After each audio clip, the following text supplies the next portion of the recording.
and welcome here to TalkFCB, and welcome back to the channel here today, guys, where we do have a full range of topics on the agenda today, starting, of course, with Barca's win in the Copa del Rey over Barbastro. We're going to be talking all about that performance and the individual displays that we witnessed. We're also going to be talking today about the January transfer window, and specifically here after Barca have now returned to the 1-for-1 ruling in La Liga. So can we expect anything to happen in January? Should something happen? And what would Hansi Flick ideally like to see? And we have the big news today on Joan Laporta. There is pressure on him to resign from his position and a potential motion of no confidence against him. Now I'm going to be giving my honest thoughts and reaction to all of that news. So get ready, guys.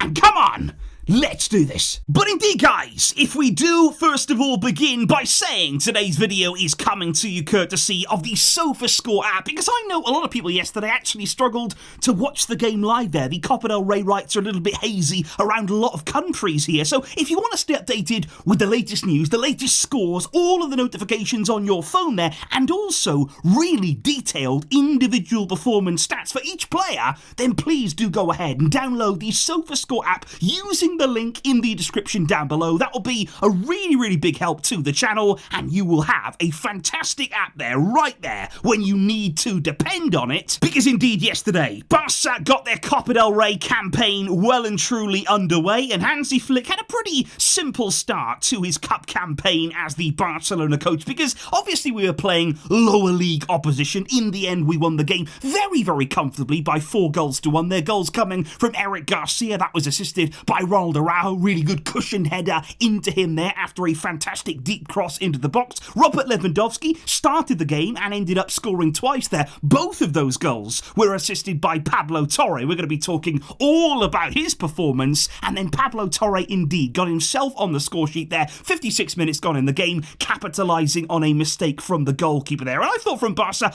ultimately, they did what they needed to do, because many people will say, well, it was always going to be an easy game. We should have won by more. Maybe we should have scored even more goals. But there can be times, and even in this Copa del Rey round here, you will see big teams can slip up. You know, away from home, you look at the pitch yesterday, it was far from ideal there. It's not really the kind of pitch that you're going to be able to play total football on. So I think Barca, given the circumstances, given as well that it was the first game back, first game after a little bit of a break, I think it was good signs. We did what we needed to do. We're on now to the next round, and that is really positive. And if we just look here at the team that Hansi Flick started the game with, I think it was fantastic to see Wojciech Szczesny getting his first ever Barcelona appearance there in goal. Started the game, of course, didn't have a great deal to do. Barbastro were not able to get many shots at all away at us, but Szczesny there, really nice moment for him. Araujo there, making his full return from injury. That is fantastic to see. And I think there were some really important minutes in this game here. Frenkie de Jong, for instance, starting the game, playing a lot of time. That was really important for him. I was surprised to see Pedri start, Lewandowski start there. Great minutes of Pablo Torre, like we're going to come on to. There was also a few important minutes as well coming off the bench, and Ansu Fati came on there in the second half, and also as well Toni Fernandes. He actually became the second youngest ever Barcelona player. He's only behind there Lamine Yamal. He came on yesterday at 16 years old and 173 days, and no doubt about it here, we're going to be seeing a lot more of young Toni Fernandes, top talent, and a player here that Flick has handed their first ever Barcelona game with the first team. And I was a bit surprised actually that we didn't see Dani Rodriguez in the squad for this game. I thought it was going to be an opportunity to see more and more of these younger players coming through La Masia. We know there's so much talent, so much quality there coming through, so probably soon we're going to see Dani Rodriguez. He's actually been training quite a bit with the first team, so Barca, I think they're going to use him in the end, but not in this game. But can we first of all talk about Fermin Lopez, guys? Because I've got to say here, again, he starts in this game and he flatters to deceive. I think right now, Fermin, he's really struggling for confidence. We don't want to see that. We really don't. He's a top player. He can be a very talented player there. So effective in front of goal. We saw all of that last season. This season, though, it is not really happening for him. And I just think he is still, in my opinion, playing catch-up. I think the Olympic Games, as a player, I understand why they want to go there. I understand now he's got a gold medal. That is absolutely priceless, of course, and you can never, ever take that away from him. It's a wonderful achievement for your country. But the problem with the Olympics, and as a football player, you really set yourself back for the next season. Because what happened then was, of course, he came back really, really late, and off the back as well of playing the Euros in the summer, even though that was more of a bit part role. But he came back very late to Barca. He's then had injury problems, and as well under a new coach.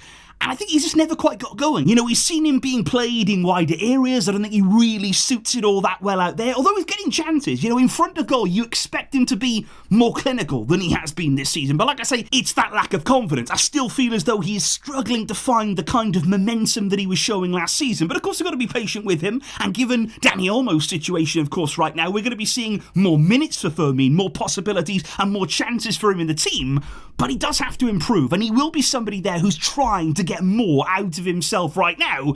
But can we also talk there, on the flip side of that, about Pablo Torre? Because once again, guys, and again, obviously this game here, it's against a lower league opposition. You can't take a massive amount from this game, but it's not only about this game. We have been crying out now for week upon week upon week, where's Pablo Torre? Why isn't he having more minutes? Because every single time this guy plays, he is involved, whether it's in this game here against lower league opposition, whether it's in La Liga, whether it's in the Champions League. Whenever he has played this season, he is decisive in the final third. And look at yesterday's game. From dead ball situations, you want him on the pitch. And Barca are a team who get a lot of those. You know, we get a lot of corners every single game. We get a lot of free kicks there in really dangerous areas. You want somebody out there who can make the most of those kinds of situations. And Pablo Torre, he is absolutely excellent in that area. He takes his chances in front of goal. And you look at the assist to Lewandowski yesterday, the one that he took on first time there. Lovely little pass, first time. He'd already seen it, fantastic vision. He's got good awareness, and he's a really exciting, talented player. And I'll say again, given what is happening with Dani Olmo, given that obviously his situation right now, it's very uncertain. We don't know when he'll be back, if he'll be back this season. I think Pablo Torre, he is right there. He is crying out now for minutes, for opportunities. He is definitely going to be staying at the club for the rest of the season, and I believe he can have an impact. I believe he's a player that is worth persevering with, worth there putting some trust in, because he is a big, big talent. But indeed, guys, speaking right now about the whole January situation here in terms of the transfer window, because of course yesterday we talked about the really positive, really, really good news that Barca now in La Liga have finally returned after a long time to the 1-for-1 ruling. And of course what we didn't talk about yesterday is not only about how that's brilliant for the future, for the long-term future of this club, but also, don't forget, what about now? What about the January transfer window? Does that mean that we're going to be able to dip into the market if we need to? Because probably people from outside of the club, outside of the Barca fan base, they'd look at it and they think, okay, you haven't even registered Dani Olmo, you haven't registered Pau Victor, so how on earth are you going to talk now about January signings? But again, the issue was missing the deadline, when, don't forget, we were not at the 1-for-1 rule. That's the problem. We could have done all of this sooner. We could have closed these deals sooner, and we could have made sure that we got them registered before the deadline, because now it actually turns out we're in a much, much better state. It turns out now that now we're on the 1-for-1 ruling, things get easier for us, but the issue was that we missed the deadline for those players. So now we do have possibilities in the January transfer window. I think there are going to be options, opportunities here for Barca to strengthen if needed. Now, what we don't want to do is sign for the sake of it. That's something that we have to stop doing. It doesn't matter if we can. The question is whether we should. You know, are there players that we need in this January window? Are there players that we should be pursuing? Because right now, I think what Flick is thinking is that if Eric Garcia leaves the club. Now, there are rumours right now linking in with a move to Girona, maybe around 10 million euros or so.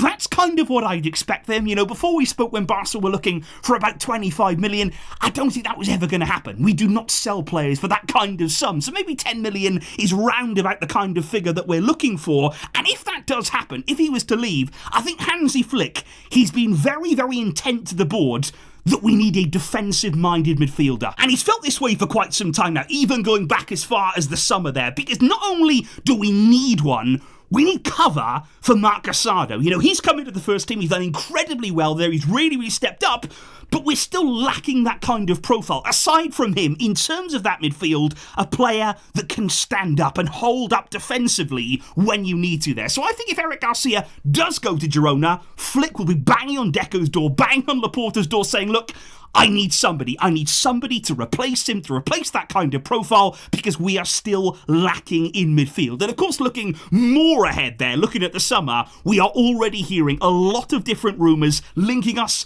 with different centre-forwards, big names, big money of course, Victor Gyökeres and the like. It is very, very possible that Barca will be pursuing a brand new number 9, but that will not be in the January window. That is looking further forward with more time until then. But right now, I think Flick's focus, it is mainly going to be on midfield. But indeed, guys, in typical Barcelona fashion, and as always with this club, it is not always about what's going on the field. Because, yeah, yesterday we might have had a 4-0 win. We're safely through in the Copa del Rey. Did everything that we needed to do. Okay, things are looking a bit better. But then away from the field, inside of the boardroom right now, everything is exploding into life. Because let me just tell you the big news of today, that all 10 of Joan Laporta's presidential opposition groups have jointly demanded that Laporta resigns now. They have all sent their quite a strongly worded letter to Laporta, all stating jointly that if Laporta does not resign from his position as the Barcelona president, they will actually launch and they will file a vote of no confidence motion against him. And let me just say as well, never ever before in this club's history have 10 associated groups there, or opposition groups, all jointly come together to demand a resignation like this, or to actually threaten a no confidence motion. That has never, ever happened before. It feels as though right here, they were waiting. They were waiting for an opportunity for Laporta to make a mistake,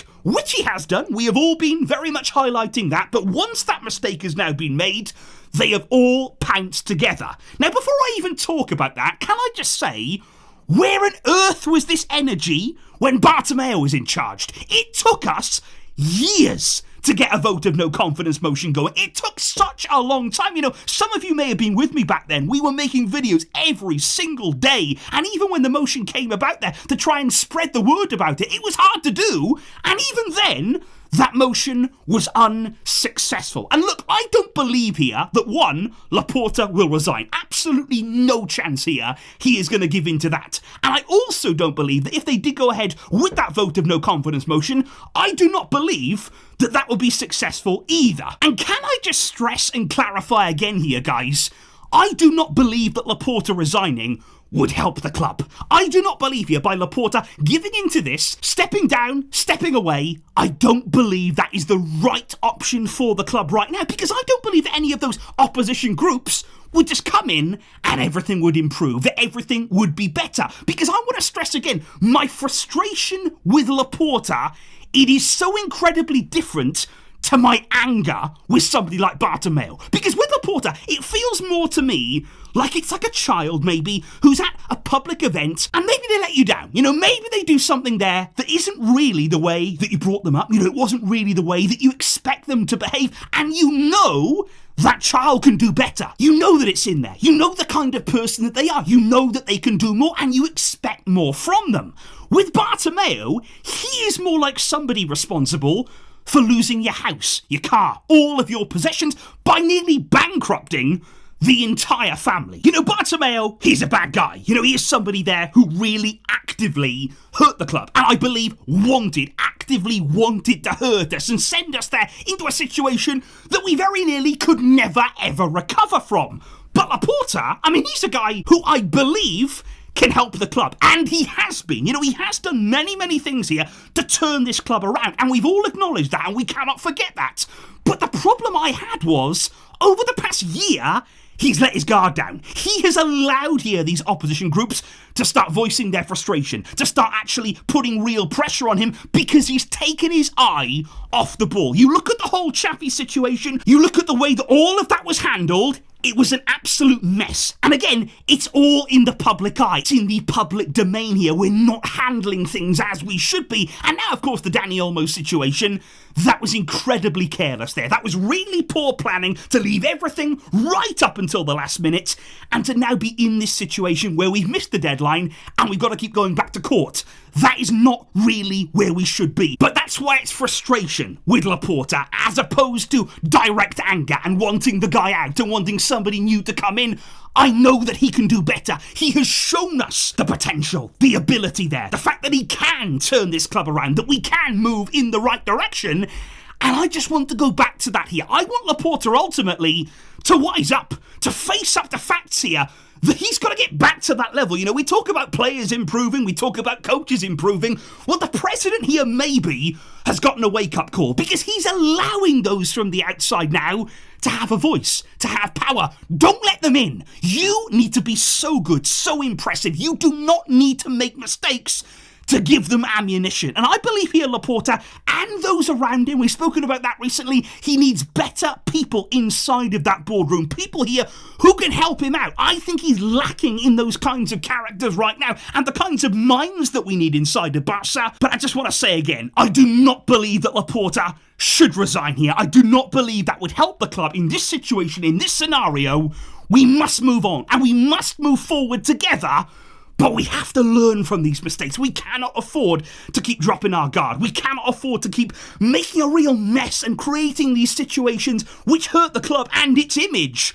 We've got to move forward together, and that must be our ambition for 2025, guys. So please let me know in the comments down below, how do you react there to that sudden pressure on Laporta, to those really rooting now for his resignation, and then a potential vote of no confidence motion against him? Do you feel as though that is justified? Which way are you sort of feeling right now on this Laporta situation? Let me know all of that in the comments down below. Let me know as well what you made of Barca's performance against Barbastro yesterday. And like I say, if you would like to download the SofaScore app, please do use the link in the description down below, and that will be a massive help to the channel, guys. I will see all of you very, very soon, where there will be more news. You can absolutely bank on it. Thank you for your support, guys. But until next time, as always, Vejka, El Barça.